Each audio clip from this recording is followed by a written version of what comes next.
Oliver, in the days following Charlie Kirk's killing, the Trump administration has quickly launched a war on free speech. Earlier this week, Attorney General Pam Bondi said, "We will absolutely go after you and target you if you speak ill of Charlie Kirk in the wake of his killing." Vice President J.D. Vance said, "We are going to be calling them out, and we want you to call them out too. Those who would have other views on Charlie Kirk, call their employers," he urged people to do. And then we saw Stephen Miller say, "We're going to be channeling the anger of Charlie Kirk's death and using that to motivate us in order to crack down on speech," honestly. Then later this week, we saw the FCC boss, Brendan Carr, speaking on the Far Right podcast with the serial plagiarist Benny Johnson, saying that ABC's late night king Jimmy Kimmel was frankly talentless and threatening ABC and parent company Disney over his monologue on Monday about Kirk's suspected killer. Kimmel himself only sort of obliquely mentioned this. It wasn't really that direct. He said, "We hit some new lows over the weekend with the MAGA gang desperately trying to characterize this kid who murdered Charlie Kirk as anything other than one of them and doing everything they can to score political points from it." It wasn't really that strong of a comment. But we saw Brendan Carr then come out on Wednesday and say, "This is a very, very serious issue right now for Disney. We can do this the easy way or the hard way. These companies can find ways to take action on Kimmel, or there is going to be additional work for the FCC ahead." This was a clear and obvious threat to ABC and to Disney, its parent company. Within hours of that, we saw Disney issue a statement pulling Jimmy Kimmel off the air. Oliver, you did quite a bit of reporting on this in the last 24 hours. How did ABC react, and how did we get here? Yeah, obviously they were paying attention to what Chairman Carr said on Benny Johnson's show, and those comments prompted a cascade of events inside ABC News. So this happened actually fairly quickly, I'd say, given the significance of the decision to pull their marquee talent, their maybe most recognizable talent over at ABC off the air. So my understanding, having talked to people familiar with how this happened, is that Brendan Carr goes on Benny Johnson's show, makes these threats. He not only threatens ABC and Disney, but he also goes after or suggests that the local stations should be taking action against Disney. And Nexstar, the largest owner of local stations in the country, we shouldn't forget, has a pending $6.2 billion deal to purchase its rival Tegna. And so this is lurking beneath the surface, but certainly very important to how these companies are making these calculations. And so Brendan Carr goes on Benny Johnson, makes these threats against Disney, effectively suggests Nexstar and others should be pulling Kimmel from their programs or from their air as well. And this triggers, frankly, I think a bit of chaos inside ABC News and Disney. And so there are a series of emergency meetings that are convened inside the company. And Bob Iger, the head of Disney's on deck for the meetings. Dana Walden, who leads Disney Entertainment and is responsible for the programming over at ABC, she's in on these meetings. Others are part of the meetings. My understanding is Kimmel himself is part of some of these meetings. Kimmel, he wanted to address this on air. He wanted to go on air like any late night host or any host would want to do and address this on air. And so he actually, my understanding is he wrote a script. He was prepared to read the script on the air, but Disney didn't feel the same way. And so they looked at the script. They were not comfortable with it, is my understanding. And so they did not want him to do it the way he had preferred. And meanwhile, as they're discussing what to do, what action to take, Nexstar, which again has this huge deal that's going to need Brendan Carr's FCC approval, issues a statement saying they're not going to air Jimmy Kimmel tonight. They're gonna preempt Jimmy Kimmel for the rest of the week or indefinitely. I forget exactly what their statement said, but they're not going to air his program. And that applies additional pressure, obviously, on Disney, because now they have the largest owner of stations, refusing to air the program. And so during these meetings, they decide that the best thing to do before this thing, spirals out of control. I think they're frankly caught a little flat-footed and weren't really sure how to respond. They decide that the best course of action is not to put Kimmel in air, but to just pull him from the air indefinitely to figure out how to move forward here. Now, the hope is that they'll be able to bring Kimmel back, that this isn't like a permanent ouster of Kimmel. But I think obviously as the situation has advanced and there have been a number of developments since then, whether he comes back on air seems certainly up in the air. Yeah, and we should note that as of now, Kimmel has not addressed this at all, and we're really unsure, how he's feeling about it. I'm sure he's got to be furious, especially since it seems like his words were really taken out of context or weaponized in a way that was well beyond the actual meaning. You see a lot of reporting, you've seen a lot of conservative backlash to Jimmy Kimmel whipped up by this. But when you actually look at what it is that he said, he didn't say that, Charlie Kirk was like a bad guy or that, the killer was anything. All he actually said was that the MAGA base is basically trying to characterize the Kirk's suspected killer as not one of them. That's it. Which is accurate. And here we are in this situation now where these local TV stations are, publicly issuing this threat to not run his program, and we're seeing the head of the FCC. This is like all uncharted territory. We've never seen anything like this. Bill Carter, the legendary, author of late night books and who knows more than anything on this, was calling it unprecedented in the wake of it, saying this has never happened before. It's hard to also sort of distance this from previous ways that ABC and Disney have dealt with Trump since he's taken office. We've seen other, the Trump administration, or I think it was Donald Trump himself, right, file that lawsuit against ABC Disney over a George Stephanopoulos segment, and that was then later used in other settlements, including the CBS Paramount settlement that was made over 60 Minutes, and that was used to go into their mediation to reach their eventual dollar figure in millions of dollars to pay Donald Trump to make that suit go away. It's only been, a month or two now since CBS also announced that Stephen Colbert is no longer going to be on CBS, which of course was cheered by Donald Trump. And this latest decision by ABC to pull Jimmy Kimmel off the air indefinitely was immediately cheered by the president. And Brendan Carr has been cheering it as well, sending gifts to reporters. He sent you a smiley emoji last night. This is all, completely, it's like exhausting to continue to say the word, but unprecedented. Where do you think we're going to go from here then? Well, I think that's a good question, right? Where does this go? Disney, I think, very much does want Kimmel. They want to find a way to have Kimmel come back on the air.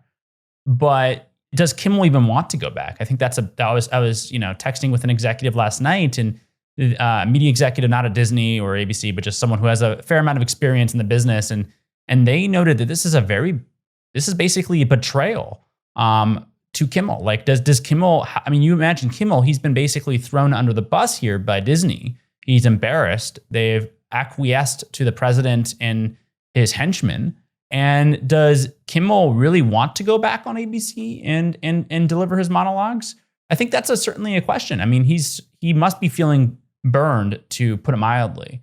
And then even if he does want to go back, you have now the right-wing station owner Sinclair saying they won't air his program themselves until he apologizes. And not only they want an apology to the Kirk family, but they want him to donate to Turning Point USA, which seems like it's never going to happen. It's outrageous. It's ridiculous. Yeah, this is spiraling, I think, beyond maybe even Disney's control.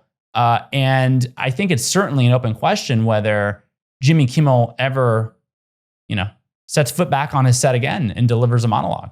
Right. If you're Kimmel right now and this has just happened and they pull the rug out from you, would you even want to go back on the air? Because now the demands are in a literal wire issued press release from some of these affiliate owners, like Sinclair, which has a long history of being conservative or right wing and running that kind of commentary on the air, going on the record and saying that Disney's decision to pull Kimmel off the air is not enough, that they want these like concrete changes and assurances, and for him to contribute just ludicrous.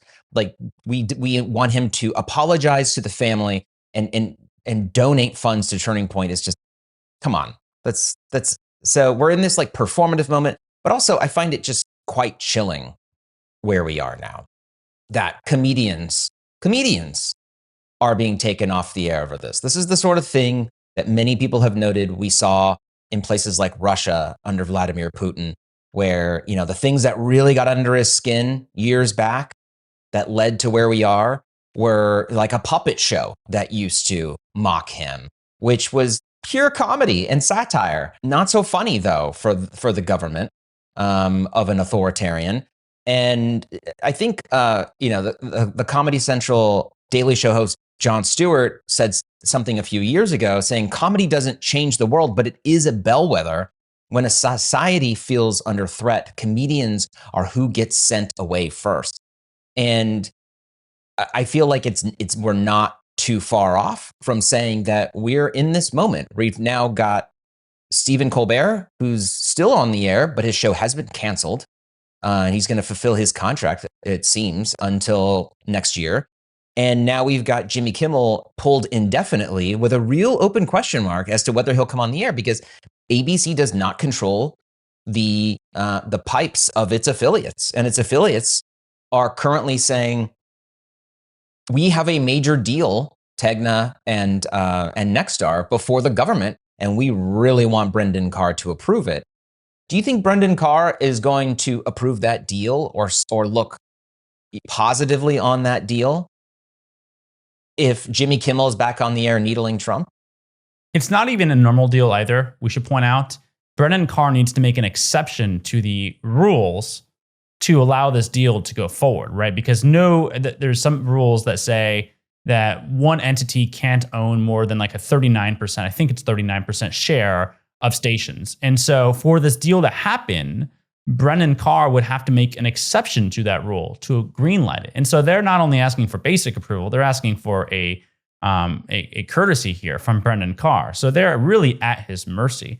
And John, we also haven't even pointed out as well, it's not as large of an issue, but it's certainly one, that Disney has a pending deal with the NFL, which is going to require Donald Trump's government in Washington approving it. They need to approve that deal. Now, that deal does not require FCC approval, but the DOJ can certainly file a lawsuit to try blocking this deal, and that's crucial to the future of ESPN. So there's a lot of money at play, a lot of money hanging in the balance here, and Jimmy Kimmel, I think as big of a star as he is perhaps a sacrifice these companies might be willing to make to get their larger business deals done. And again, we've seen this happen before. Look at Stephen Colbert. They claim it was a financial decision, but really that's steeped in politics. And John, there's so much to talk about here, but we haven't even brought up Jon Stewart, in that Jon Stewart's contract is expiring in a few months. And it seems, reading these tea leaves, it seems quite unlikely to me that he's going to be renewed, but that's an open question as well. And so by early next year, potentially you could have Stephen Colbert, Jon Stewart, and Jimmy Kimmel, the three of the comedians who have been the most aggressive at needling Donald Trump, totally off the air. Or That's having right. their shows canceled. I guess Colbert would still be on there for the remainder of his show season, but canceled. Right. And Donald Trump immediately last night, when this news broke from Disney, went after NBC and mentioned their two late night hosts, between Jimmy Fallon and what's the other guy's name? Who's in late night? Seth Meyers. Gosh, that tells you what time I'm going to bed these days. By the way, Jimmy Fallon notably recently had the Fox News host Greg Gutfeld, who fashions himself a comedian but is never funny, on his show. And I thought, I think a lot of people thought when they saw that this is a clear play at trying to appease conservatives, trying to show that he is not, maybe in the same league as the Stephen Colberts and Jimmy Kimmels of the world, that he is okay bringing on conservatives and talking to that audience. And, I think that's a result of the pressure that they're under in this unprecedented environment. Yeah.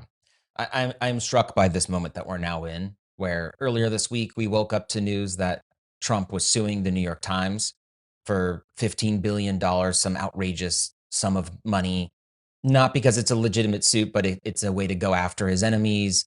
That suit probably is not going to go anywhere, but it'll cost the Times millions of dollars. And we saw the Pam Bondi remarks, and Donald Trump echo those. He got in Jonathan Karl's face of ABC earlier this week when Karl asked him, "What do you mean about going after enemies?" And he said, "We're going after people like you. We're going after people like you who stir up hate." The ACLU is clearly unnerved by this. They said about the decision to pull Kimmel off the air that this is beyond McCarthyism. Trump officials are repeatedly abusing their power to stop ideas they don't like, deciding who can speak, write, and even joke. And then we saw the Writers Guild, which Kimmel's show is part of, blasted the decision that we stand united in opposition to anyone who uses their power and influence to silence voices of the writers or anyone who speaks in dissent. We're seeing this moment now where these free speech organizations and unions that you would expect to hear something like this about an authoritarian or dictatorship worldwide. You would expect to see maybe a headline from, Russia and others that, a comedian went a step too far and has been yanked off the air to appease the government. And yet here we are in the United States in 2025, and this is happening right before our eyes. Yeah, this is how democracy erodes. We shouldn't be shy about saying that. This is what happens. This is slowly, and then all at once, critics are silenced, and the government is used as a weapon to punish those who dare speak out against them.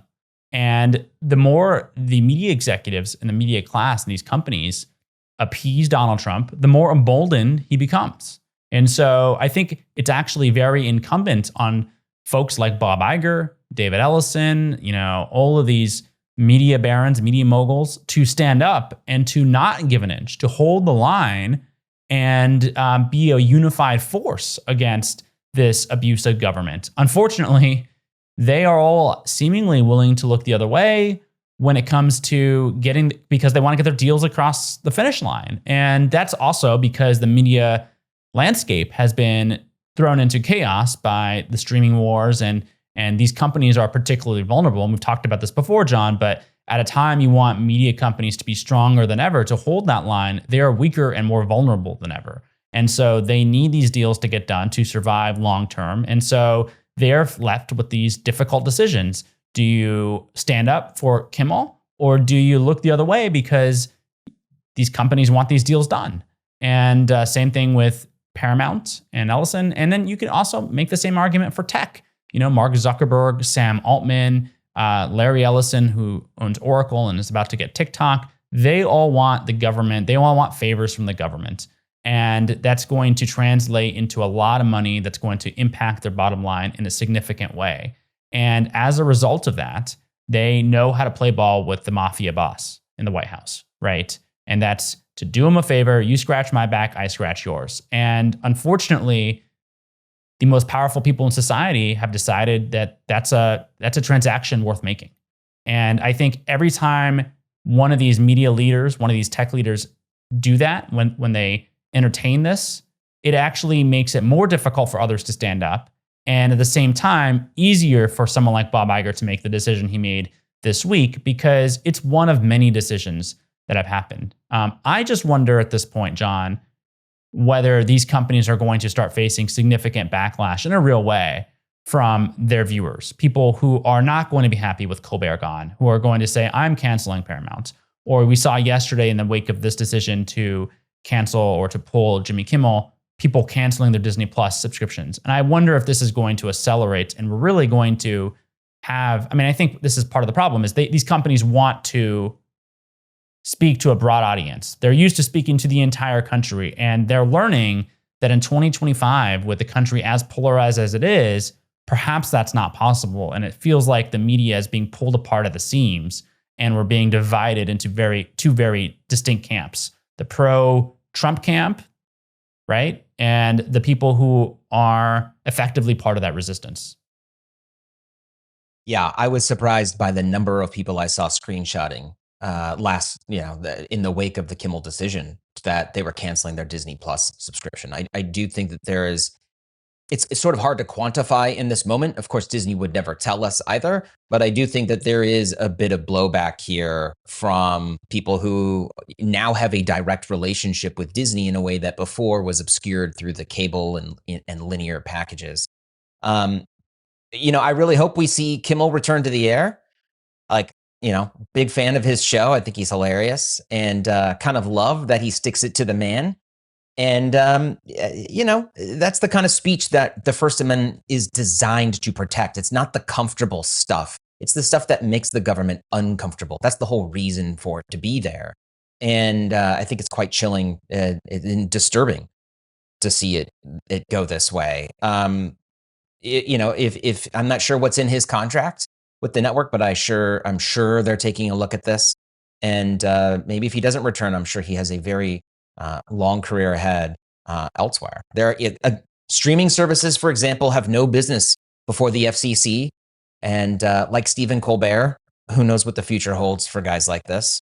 But I think their voices are still incredibly important and valuable and provide a lot of, I think, comedic relief that we all need before going to bed after, boy, oh boy, quite a year so far. Before we go, we should point out, so we haven't talked about this at all, that Brendan Carr himself is a massive hypocrite on this issue because he has been very outspoken in the past about how government censorship is not okay. I want to read to you one tweet that I pulled up. This is from 2022, directly commenting on satire. He says, "Political satire is one of the oldest and most important forms of free speech. It challenges those in power while using humor to draw more people into the discussion.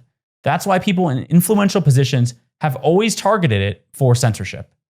That's what he's saying. And he was at the time celebrating satire and praising Biden for being a good sport when it comes to satire. And now, just a few short years later, he is the one threatening to take these people off of the air. And I think it's a pretty remarkable turn. But in his heart, I'm sure he knows when he's not serving as Donald Trump's henchman against the media that what he is doing is wrong and anti-ethical to who we are as a people in this country.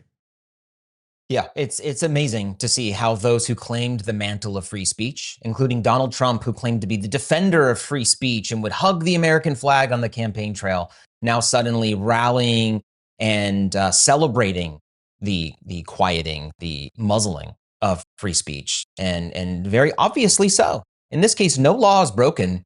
No one incited any violence. Jimmy Kimmel didn't even really factually get anything wrong here. Even if we're going to go down the idea that the government is going to oversee editorial, which they do not want to go down that direction, because we're going to have a great time talking about Fox News and other outlets. They're the anti-cancel culture crowd. These are the people that lectured us for years on not liking cancel culture, being free speech warriors. Unfettered free speech is what they said they wanted. And now they are using the government to go after those whose speech they don't like. They are massive hypocrites. They have no principles. They just want to seize power. And they have exposed themselves for who they are. And I think that's an important note as well. Thank you for watching Power Lines. For more analysis and insight, subscribe to our YouTube channel down below, like this video, and you can watch more of us right over here.